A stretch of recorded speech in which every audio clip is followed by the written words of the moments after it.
हिंदुस्तान की एक सरजमी जो 13,000 फीट की ऊंचाई पर बसती है।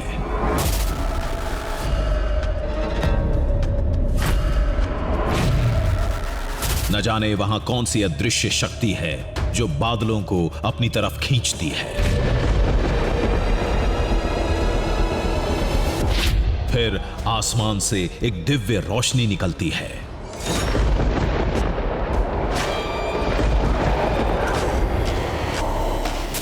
उसके बाद बादलों में एकाएक दैवीय आकृतियां प्रकट होने लगती हैं।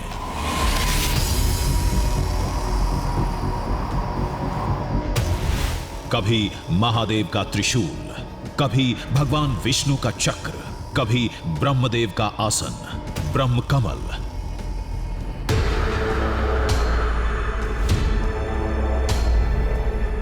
लोग कहते हैं वो देवों की धरती है।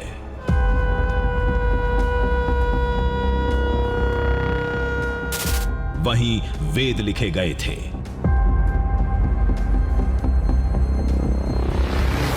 वहीं कभी भगवान विष्णु और महादेव शंकर के चरण पड़े थे।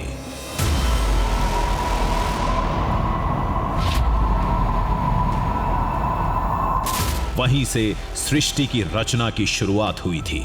इसलिए वहां किसी अलौकिक शक्ति का वास है।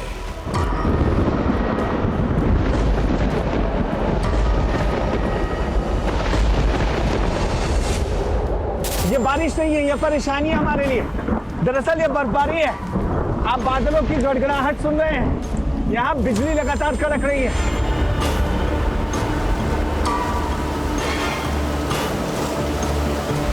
तमाम मुश्किलों का सामना करके हम वहां तक पहुंचे। हर घटना को कैमरे में कैद किया। निकी तुम उधर देखो, अजय तुम इधर नजर रखो, बस बादलों को देखते रहो। यहाँ लगातार आकृति बदल रही है। किसी तरह अंत तक टिके रहे और फिर हमें जो दिखा उसने हमें दंग कर दिया। वो देखो, उसे जूम करो, खुद कुछ दिख रहा है यार। उस दृश्य को देखने से पहले कहानी को शुरू से समझना होगा, जो उस दुनिया से 13,000 फीट नीचे से शुरू हुई थी। उत्तराखंड में चमोली जिले के लोहाजंग गांव से। सृष्टि की रचना ब्रह्मा जी ने की, ये आप जानते हैं। वेदों की रचना की कहानी कई सदियों से हम सुनते आ रहे हैं, लेकिन क्या आपको यह पता है कि सृष्टि और वेदों की रचना के पहले ब्रह्मा जी ने कहां तप किया था? कहां आज भी माना जाता है कि ब्रह्मा, विष्णु, महेश इन तीनों का वास है और वो आज भी आपको किसी न किसी रूप में दर्शन देते हैं।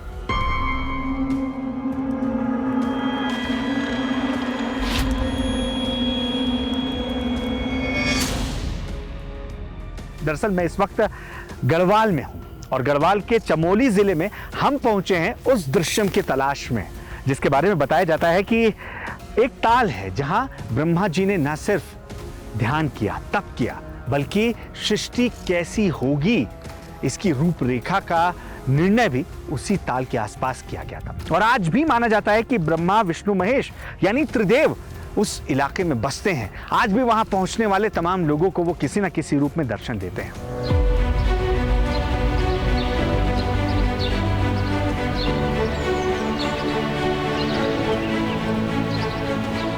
उत्तराखंड को देवभूमि कहते हैं, लेकिन ऐसा दावा हमने कभी नहीं सुना था। सुनो तो लगता है वो कोई देवलोक है।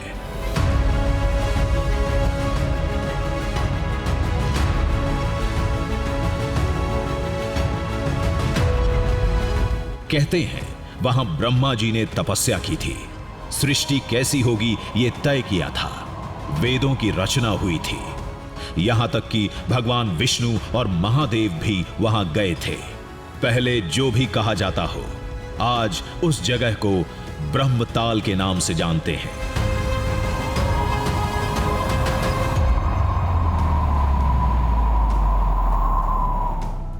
जो ये ब्रह्मताल लेक है, जिस नाम से जाना जाता है ब्रह्मा जी के नाम से, तो ये वेदों की रचना करते हुए अली बैदनी से होते हुए इस जगह पे पहुंचे थे। उन्हें ये जगह बहुत ही खूबसूरत लगी, तो उन्होंने यहाँ पे आसन लेते हुए तो भोजपत्र में ये वेदों की रचना की, और रचना को करते हुए जो भोजपत्र है उन्हें पलटने के लिए उन्हें पानी वगैरह की ज़रूरत थी, तो उन्होंने अपने पैर से एक निशान बना करके वहाँ पे लेक का निर्माण किया, जिस लेक का नाम है ब्रह्मताल।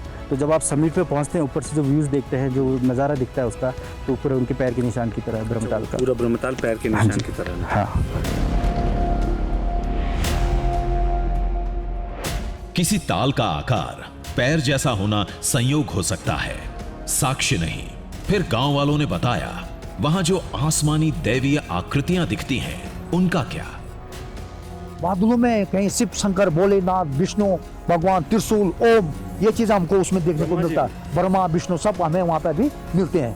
अभी भी दिखते हैं? जी, अभी भी दिखते हैं, वो बादलों में दिखते हैं।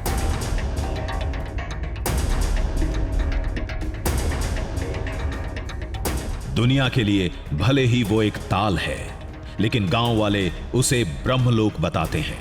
गांव से बाहर उस अद्भुत दृश्यम के बारे में शायद ही कोई जानता होगा।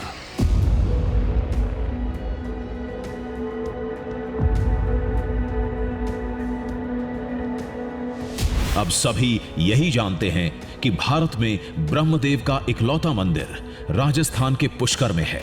ये किसे पता है कि ब्रह्मताल के पास भी ब्रह्मा जी का एक पौराणिक धाम है। कहते हैं लोग कि ब्रह्मा जी का मंदिर एक ही जगह है पुष्कर में, लेकिन हमारा मानना ये है कि ब्रह्मताल में भी हमारे लिए ब्रह्मा जी का मंदिर है, क्योंकि हम लोग वहाँ पे पूजा करते हैं, अर्चना करते हैं, तो हम लोग वहीं पे ब्रह्मा जी का मंदिर मानते हैं।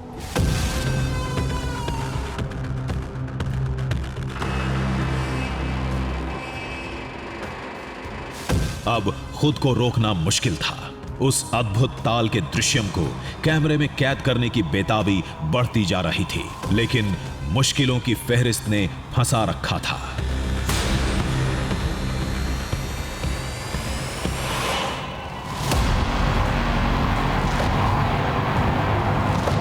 आप जिस रास्ते पे जा रहे हो तो वहाँ पे एवलांस की मतलब समस्याएं, एवलांस हो सकता है, बर्फबारी होती है, बारिश होती है।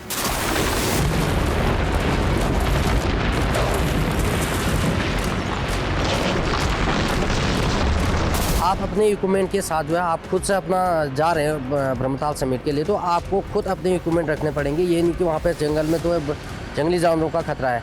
आपको नॉर्थ वेस्ट की मदद से जो है आपको खुद अपना आपको देखते हुए वहाँ पे समिट करना पड़ेगा।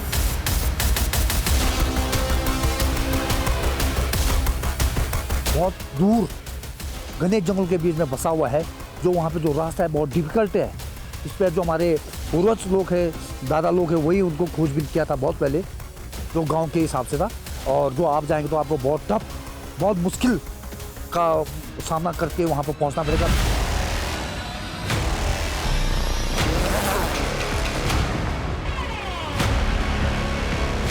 दृश्यम मिलता नहीं, उसे खोजना पड़ता है।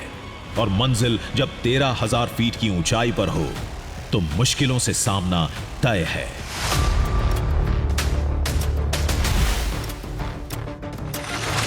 लेकिन इस बार चुनौतियां कुछ ज्यादा ही थीं।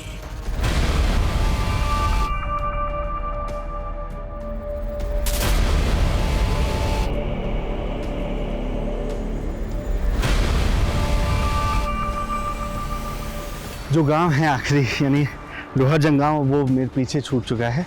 ये तकरीबन 7,300 फीट की ऊंचाई पर गांव है, और हमें जहां जाना है वो इस गांव से 14 किलोमीटर दूर है, यानी तकरीबन 12,000 फीट की ऊंचाई पर। अब हम जाएंगे, 12 से 13,000 फीट की ऊंचाई है। ज़्यादा देर रुक नहीं सकते क्योंकि हमें नहीं मालूम है कि आज हम कहाँ तक चल पाएंगे, इसलिए कोशिश ये है कि जितने ऊपर हम जा सकते हैं वो दूरी आज कवर करें।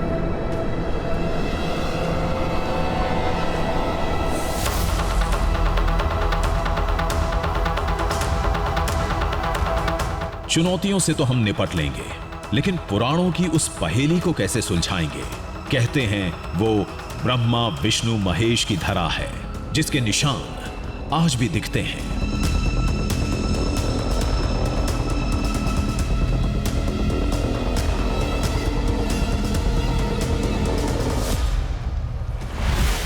वो कुंड जहां ब्रह्मदेव ने तपस्या की थी, वो चोटी जहां महादेव शिव के कदम पड़े थे, वो ताल जो भगवान विष्णु का एक प्रकट स्थल है।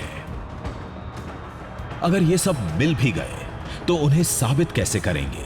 तो लोगों ने कहा था, कुछ साबित करने की जरूरत नहीं।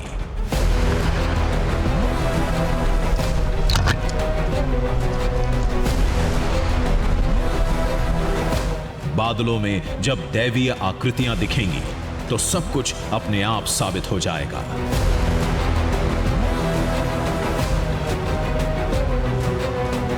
चढ़ाई करते कई घंटे बीत चुके थे। अगले 48 घंटे जंगल में गुजारने थे। इस दौरान हर जरूरत इस जंगल से ही पूरी करनी थी। मुझे यहाँ पर बुरांश के फूल नजर आ रहे हैं और ये काफी हेल्दी होता है। जब मुझे भूख लगी है और मेरे आसपास अभी खाने का कुछ भी नहीं है तो मैं बुरांश के इन फूलों को खा सकता हूँ।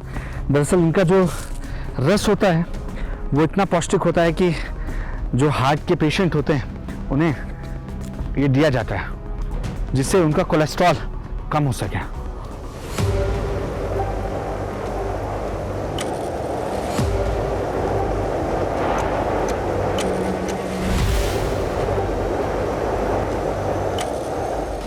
जंगल की सीमा खत्म हुई तो बर्फ का साम्राज्य शुरू हो गया। इसके साथ ही हम सफर के उस मोड़ तक पहुंच चुके थे जहां से वेदों की रचना की कहानी शुरू होती है।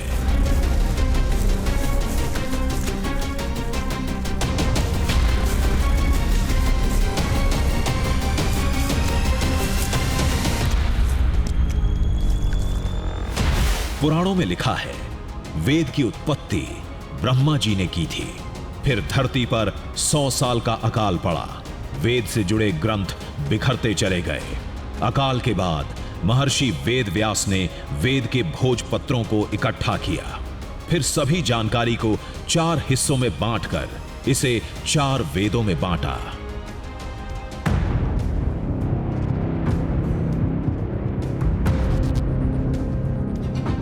ये पेड़ देख रहे हैं आप, ये पेड़ हो या ये पेड़ हो, ये दोनों बेहद खास हैं। खास इस लिहाज से हैं कि ये कोई आम पेड़ नहीं है। ये इसकी जो छाल है, ये छाल काफ़ी खास है क्योंकि ये पेड़ है भोजपत्र का। और अब आप ये सोचिए कि हम जिस चोटी पर जा रहे हैं, जहाँ ब्रह्मताल मौजूद है, जहाँ ब्रह्मा जी ने तप किया ताकि सृष्टि के निर्माण के लिए रूपरेखा तैयार कर सकें, वहीं तप के बाद उन्होंने वेदों की रचना की थी। और उस वक्त पेपर तो होते नहीं थे, तो वेद लिखे किस में गए थे? माना यह जाता है कि इन्हीं भोजपत्रों का इस्तेमाल करके वेदों को लिखा गया था। बेशक अभी इनमें पत्तियां आपको नजर नहीं आ रही हैं, लेकिन इसकी जो छाल है ये भी काफ़ी उपयुक्त है। इस पर लंबे समय तक लिखने का काम किया जाता रहा है।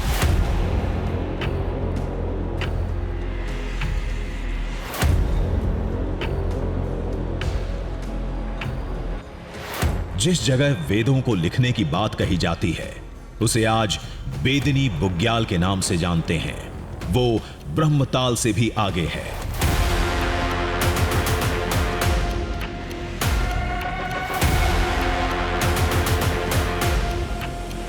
अब इसे इत्तेफाक कहें या कुछ और, जिस इलाके की कहानी वेदों की रचना से जुड़ती है वहां भोजपत्र के पेड़ों की भरमार है।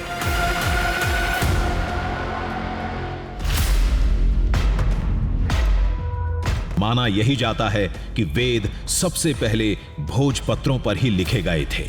इन सब ताने बाने को सुलझाते हमारा सफर कटता जा रहा था। तभी बर्फ से घिरा एक कुंड दिखा।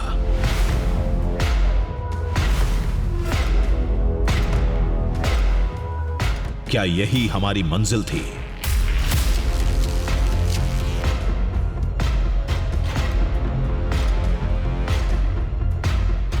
यहाँ एक ताल दिख रहा है। ओह, ये क्या? मेरी जो खोज है वो यहाँ खत्म हो गई।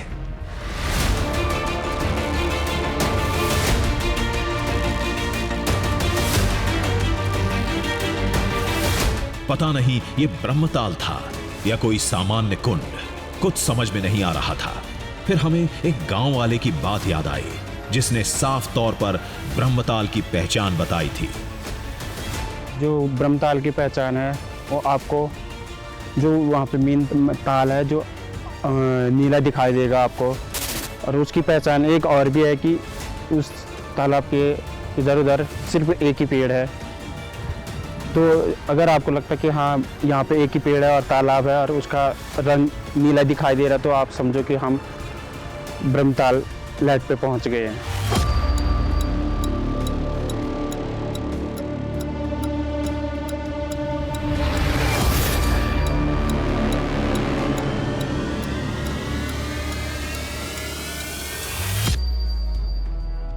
ये वो ताल बिल्कुल नहीं है, ये ब्रह्मताल नहीं है। और ऐसा मैं इसलिए कह रहा हूँ क्योंकि यहाँ पहुँचने के बाद मुझे इसका पानी पूरी तरीके से हरा नज़र आ रहा है। आप देखिए चारों तरफ जब आप एक नज़र डालेंगे तो यहाँ पेड़ पौधे हैं और बीच में ये ताल है, सिर्फ हरा पानी नज़र आ रहा है।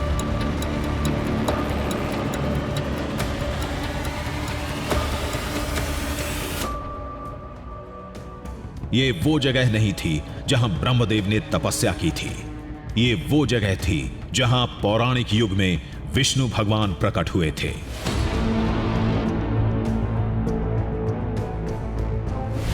कहते हैं ब्रह्मदेव जब ब्रह्मताल में सृष्टि की रचना की रूपरेखा तय कर रहे थे तब भगवान विष्णु भी साथ थे। उस दौरान शेषनाग इस कुंड में रहा करते थे। इसका नाम है भेकल ताल। स्थानीय लोगों की भाषा में समझें तो बेकल ताल।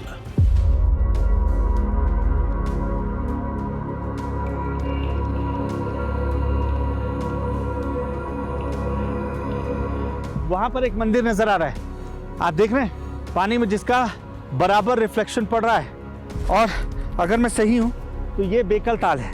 बेकल नाग के नाम पर इस ताल को जाना जाता है। मान्यता कहती है इस तालाब में आज भी नाग देवता की शक्ति का वास है जो पूरे इलाके की रक्षा करते हैं।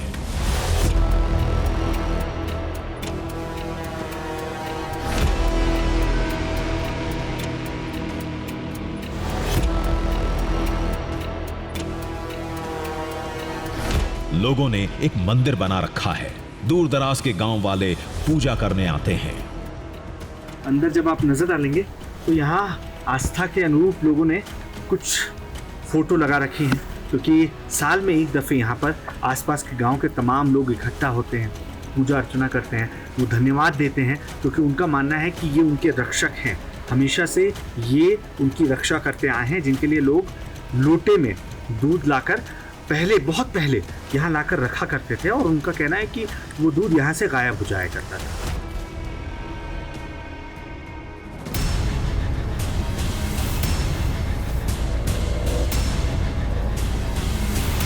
बेकल ताल का ये अद्भुत दृश्य हमारे सफर का एक पड़ाव था। मंजिल नहीं, मंजिल है ब्रह्मताल। यहां से काफी आगे, सैकड़ों फीट ऊपर।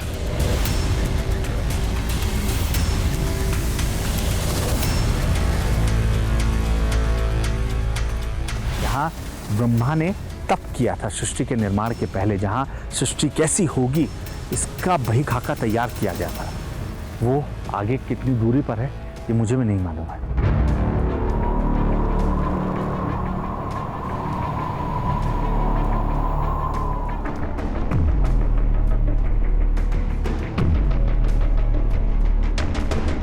ब्रह्मताल कहां था, कितनी दूर था, कुछ पता नहीं था।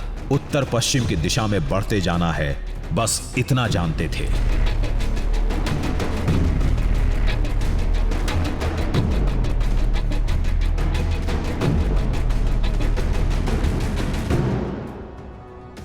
पहाड़ ऊंचे होते जा रहे थे, चढ़ाई खतरनाक होती जा रही थी।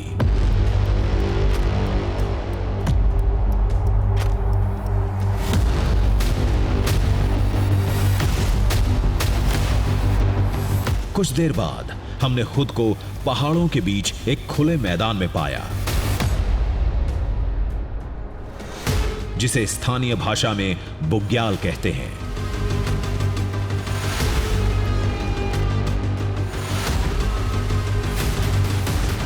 इस पूरे इलाके को बुग्यालों का शहर कहा जाता है। वो इसलिए क्योंकि यहाँ आप एक बुग्याल कंप्लीट करते हैं, फिर एक खड़ी चढ़ाई आती है, उसके बाद आप जब थोड़ी दूरी पर जाते हैं तो आपको उससे भी बड़ा बुग्याल नज़र आता है, जो दिखाता है कि किस तरीके से एक के बाद एक तमाम बुग्याल नज़र आ रहे हैं। हम इस दिशा से आए हैं, हमें बताया गया था कि नॉर्थ ईस्ट की दिशा में आगे बढ़ना है, तो हमें उस दिशा में आगे जाना है। वहाँ दूर उन बर्फीले पहाड़ों के बीच एक और बुग्याल नज़र आ रहा है। तो कोशिश यही करूँगा कि जल्द से जल्द वहाँ पर पहुँचूँ, और उम्मीद यही है कि वहाँ पहुँचने पर हमारी जो तलाश है ब्रह्मताल की, यानी वो जगह जहाँ ब्रह्मा जी ने ध्यान किया था, तप किया था, वो वहाँ मौजूद हो।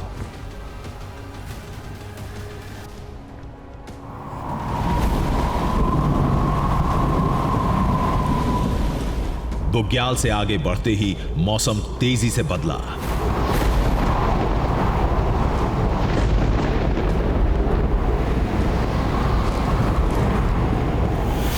थोड़ी ही देर में घाटी में तेज बर्फबारी का दौर शुरू हो गया।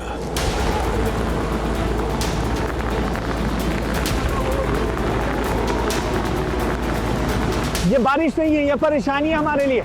दरअसल ये बर्फबारी है, साथ ही आप बादलों की गड़गड़ाहट सुन रहे हैं। यहाँ बिजली लगातार कड़क रही है। ये बहुत खतरनाक हो सकता है। अगर हम सही समय पर किसी सुरक्षित ठिकाने पर नहीं पहुंचे तो हमें भी नहीं पता कि हम यहाँ कब तक फंसे रह सकते हैं।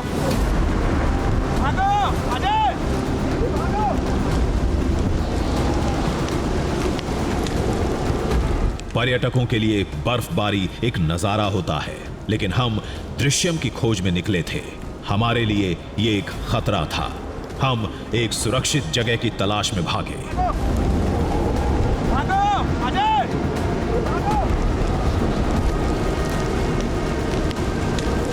जितनी तेज बर्फबारी हो रही थी, इससे यही लगता था कि कुछ ही देर में पूरा इलाका बर्फ से पट जाएगा।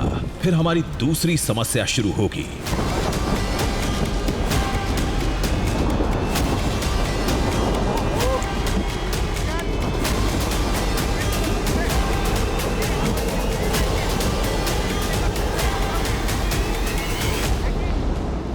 इस सीजन में इतनी बर्फबारी यहाँ या आसपास कहीं भी दर्ज नहीं की गई है, और यही बर्फबारी अब रास्ते आपको भटका सकती है। आप देखिए, हर तरफ सिर्फ सफेद चादर, और ये बड़ी आफत है, बड़ी मुसीबत है।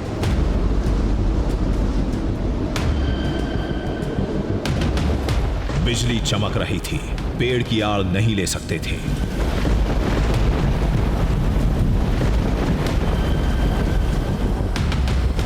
किसी तरह पत्थर की आड़ में कई घंटे बर्फबारी में फंसे रहे।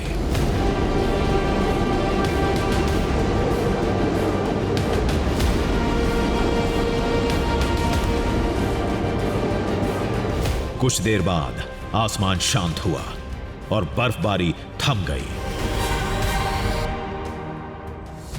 अब हमें अपने सफर के लिए आगे रवाना होना था। आगे बढ़ने से पहले एक काम करना जरूरी था। पता नहीं आगे पानी मिले या ना मिले। चलने से पहले पानी की व्यवस्था करनी थी। देखिए, जो दीवार बर्फबारी के दौरान बचने में बर्फ से हमारी मदद कर रही थी, उसी दीवार की मदद से हम आग जलाने में कामयाब हो पाए।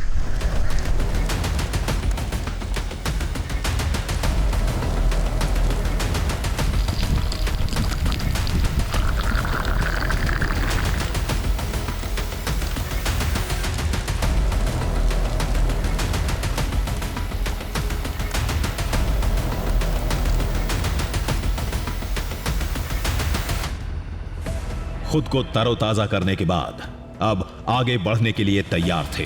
पूरी जमीन बर्फ की सफेद चादर से ढक चुकी थी। रास्ता नजर आना बंद हो गया था।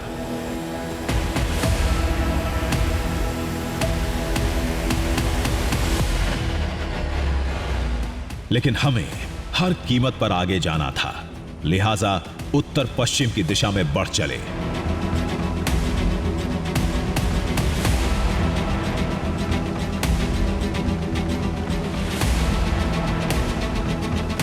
आगे बर्फ का सफेद मैदान और पीछे अपने पैरों के निशान। धीरे धीरे ही सही हम मंजिल की तरफ बढ़ते जा रहे थे।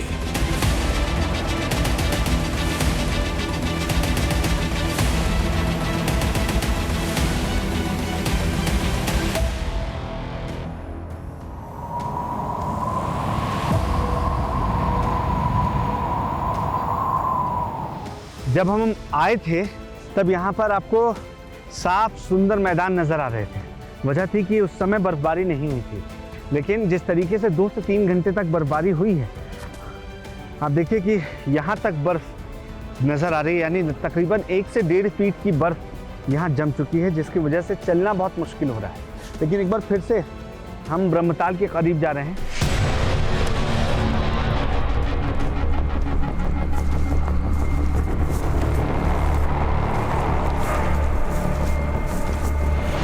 जहां ब्रह्मदेव ने सृष्टि की रचना से पहले तपस्या की थी।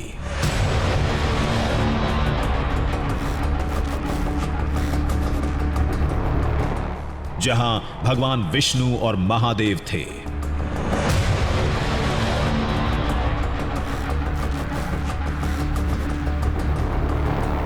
जहां बादलों में दैवीय आकृतियां दिखती हैं, जिसे लोग देवलोक कहते हैं, वो जगह अब बेहद करीब थी।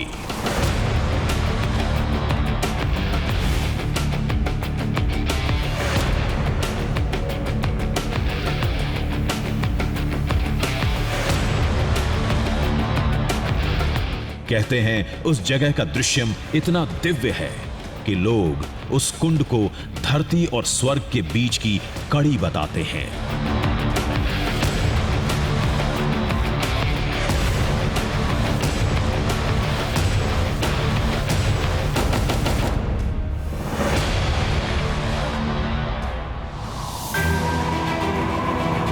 तभी सामने वो तस्वीर दिखी जिसे धरती के उस ब्रह्मलोक का द्वार कहा जाता है।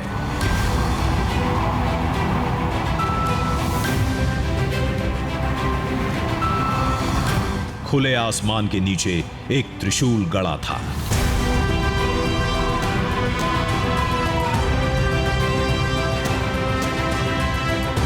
यहीं से ब्रह्मताल की सीमा शुरू होती है।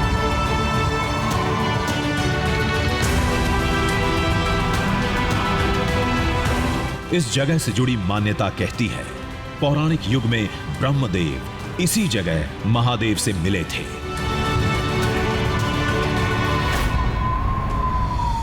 जिसके बाद वो सृष्टि बनाने के लिए तपस्या में लीन हो गए।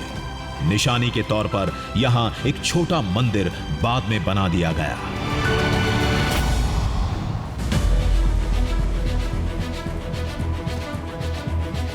अब हम मंजिल के बेहद करीब थे।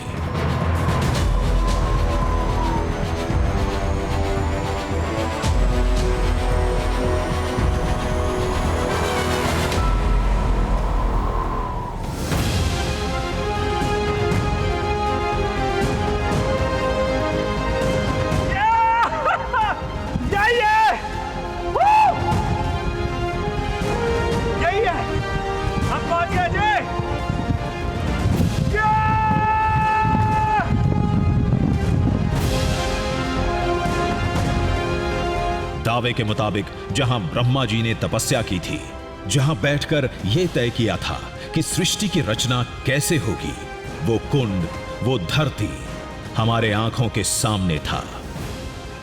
तो आखिरकार हम उस जगह पर पहुंच चुके हैं जिसे ब्रह्मताल के नाम से जाना जाता है। अब देखिए, गांव वालों ने हमें बताया था कि जब आप उस ताल के पास पहुंचेंगे जिसे ब्रह्मताल कहते हैं, तो वहां पर आपको एक पेड़ बड़ा सा नजर आएगा, आसपास कुछ और नजर नहीं आएगा। साथ ही साथ बादलों की परछाई उस पर साफ तौर पर नजर आएगी और हमें ठीक वैसा ही नजर आ रहा है। यानी हम उस जगह पर पहुंच चुके हैं, उस जगह पर खड़े हुए हैं जहां सृष्टि के निर्माणकर्ता यानी ब्रह्मा जी ने तप किया था।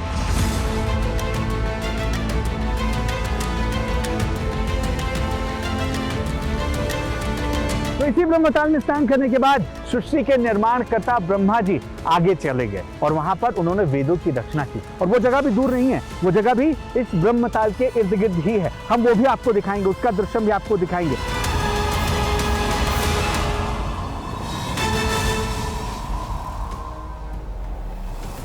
चारों तरफ बर्फ से लदी चोटियां, चोटियों पर लदे बादल और बीच में ग्लेशियर के पानी का एक कुंड। ये एक अद्भुत दृश्यम था।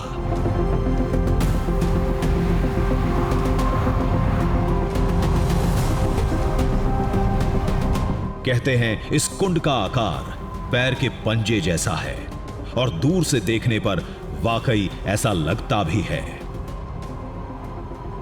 लेकिन पानी नीला नहीं था जैसा गांव वालों ने बताया था।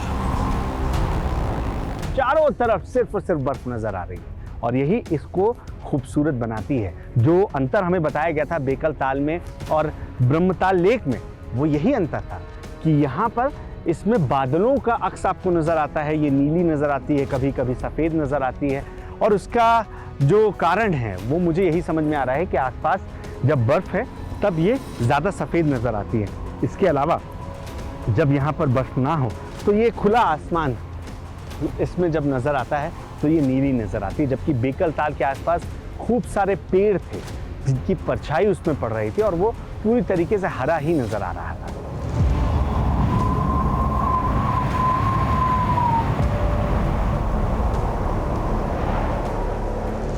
ब्रह्मताल का इलाका 4 से 5 किलोमीटर के दायरे में फैला है।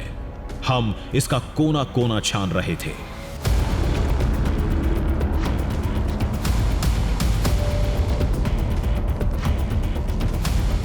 तभी एक छोटा मंदिर दिखा। अजय इधर आओ, कुछ है, मंदिर है शायद। दौड़कर आओ, दौड़कर। एक मंदिर है यहाँ पर।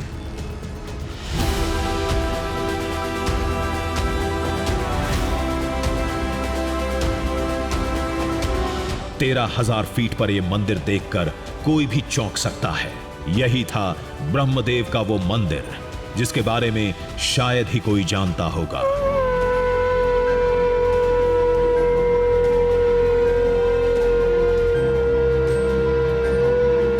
ये जो मंदिर यहाँ पर आप देख रहे हैं, ये मंदिर कब का है, किसने बनाया है, इसे लेकर कोई लिखित प्रमाण नहीं है। हालांकि ये मंदिर अपने आप में इसकी स्थिति बताती है कि ये कई साल पुराना है जैसा मंदिर नज़र आ रहा है। अब लोगों का मानना है कि इसमें मां नंदा देवी भी वास करती हैं, क्योंकि ब्रह्मा जी का तो मंदिर सिर्फ और सिर्फ पुष्कर में है, लेकिन स्थानीय लोगों का मानना है कि ये जो पूरा हिस्सा है ये सिर्फ और सिर्फ ब्रह्मा जी को समर्पित है। यही वजह है कि उनकी आस्था इसमें बसती है कि इस मंदिर में ब्रह्मा जी का भी वास है। इस पूरे इलाके में हमने एक बात गौर की, यहां बादलों की हलचल बहुत ज्यादा थी। हालांकि 13,000 फीट की ऊंचाई पर हवा तेज होती है, ये उसका भी असर हो सकता है।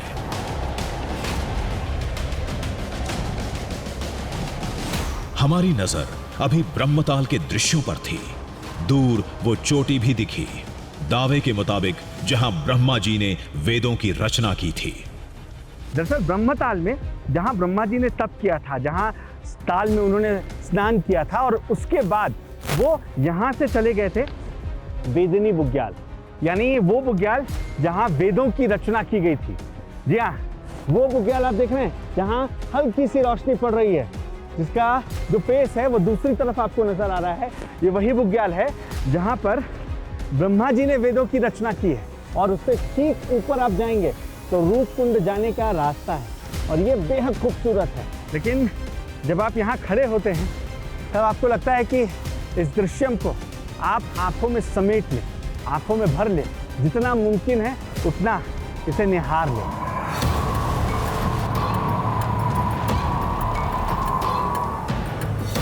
लोगों ने बताया था ब्रह्मताल के आसमान में दैवीय आकृतियां उभरती हैं। ये जगह धरती का ब्रह्मलोक है। इस बात को वो आकृतियां ही साबित करती हैं।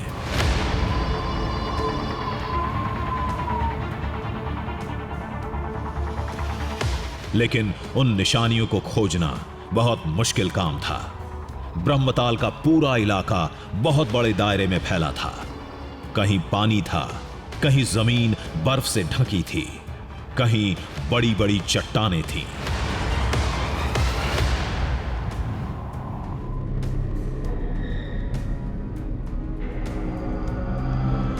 देखो उधर देखना, नेकी तुम उधर देखो, अजय तुम इधर नजर रखो।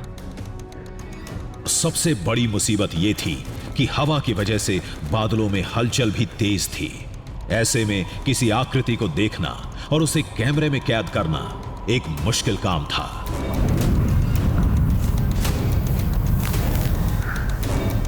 देखो उधर देखना, नेकी तुम उधर देखो, अजय तुम इधर नजर रखो, बस बादलों को देखते रहो।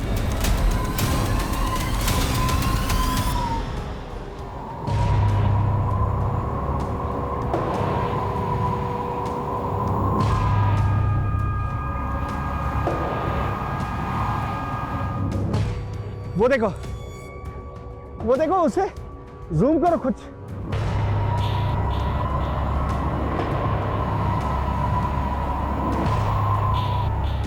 कहीं बादल बहुत ज्यादा थे, कहीं आसमान बिल्कुल साफ था। समझ में नहीं आ रहा था वो आकृतियां कहां, कब और कैसे दिखेंगी।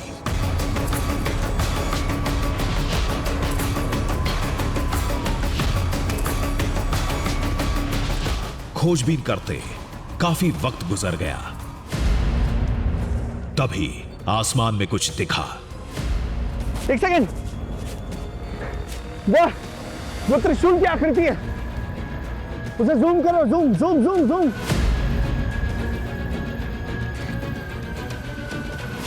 ब्रह्मताल से थोड़ी दूर आसमान में विशाल 3 धारियां दिख रही थीं, जिनसे त्रिशूल की आकृति उभर रही थी।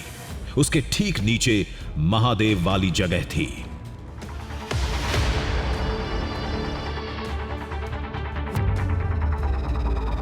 नजारा अद्भुत था, लेकिन हमें और ज्यादा साफ आकृतियों की तलाश थी।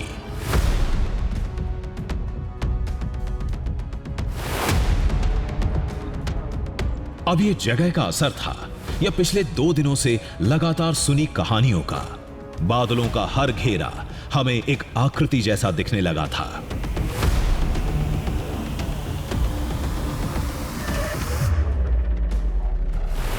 अब इसे देखिए, यह हमें नीले आसमान में ओम जैसा लगा।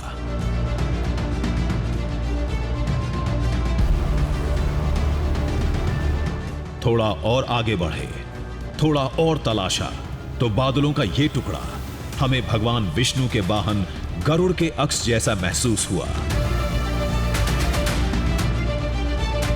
वहीं पास में ओम जैसी एक और आकृति फिर दिखी।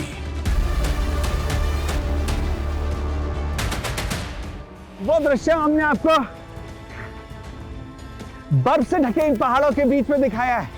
जो दृश्य हमने आपको वादा किया था कि कहीं और नहीं, ब्रह्मताल पहुंचने पर ही नजर आता है, जिसके लिए हम तकरीबन 20 किलोमीटर पैदल चले, जिसके लिए हमने हवा के थपेड़ों को झेला, जिसके लिए हमने इस सफेद आफत से लड़ाई लड़ी। हम हौसला हारते उससे पहले ये दृश्य मेरे सामने है। लोगों ने कहा था ब्रह्मताल के आसमान में दैवीय आकृतियां दिखती हैं। हमें ये 3 अक्ष दिखे। पता नहीं ये आकृतियां वाकई ऐसी थीं या कोई भ्रम था। अक्सर आसमान के फलक पर मेघ की हलचल से कुछ आकृतियां बनती हैं, जिसे लोग किसी ना किसी कहानी या चीजों से जोड़ देते हैं।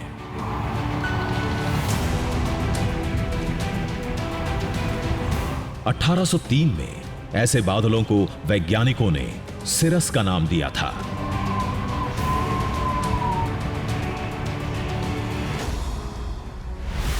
बादलों की आकृतियां भ्रम हो सकती हैं, हो सकता है दावे को हकीकत का जामा पहनाकर बढ़ा चढ़ाकर पेश किया गया हो, लेकिन इस जगह के दृश्यों को लेकर कोई भ्रम नहीं था।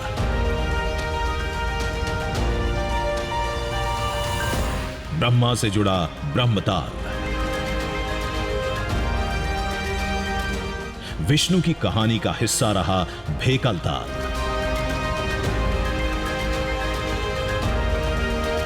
महेश से जुड़ी ये धरती, ये सब मिलकर त्रिदेव की एक अद्भुत दुनिया पेश करते हैं और यहां के कुदरती नजारे इसे बनाते हैं एक अलौकिक दृश्य।